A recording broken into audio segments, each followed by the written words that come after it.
Papež Frančišek je 12. junija dopoldne na trgu svetega Petra daroval sveto mašo ob sklepu jubileja bolnikov in oseb s posebnimi potrebami. V drugem berilu smo pri sveti maši slišali o povezanosti s Kristusom po krstu, o potopitvi z njim v smrt, da bi se v nas skupaj z njim razodelo novo življenje v svetem duhu.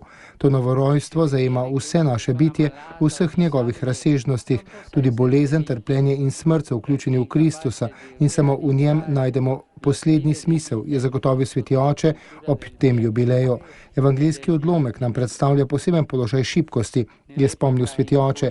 Grešnica je bila obsojena in potisnjena ob rob. Jezus jo sprejme in brani, ker je močno ljubila.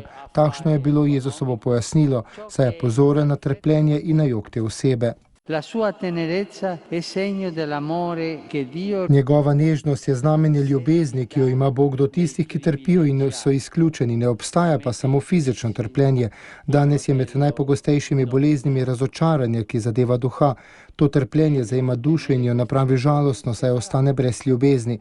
Ko smo izkusili razočaranje ali izdajstvo v kakšnem pomembnem odnosu, tedaj odkrijemo, da smo ranljivi, slabotni in brez zaščite.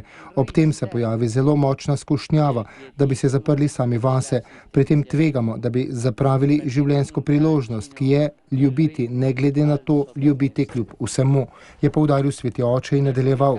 Sreča, ki si je sicer vsi želimo, se izraža na veliko načinov, dosežemo pa jo samo, če smo sposobni ljubiti.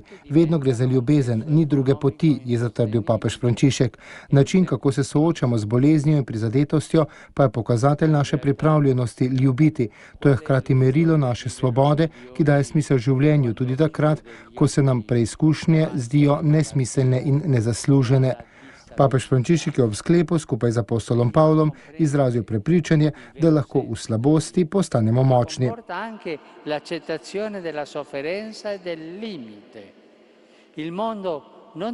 Ob 14. svetovnem dnevu proti delu mladostnikov, ki je prav tako potekal 12. junija, pa je papež opozoril še na milijone izkoriščenih otrok, ki so sužnji brez osnovnih človekovih pravic, ter pozval k odpravi vzrokov tega nasilja.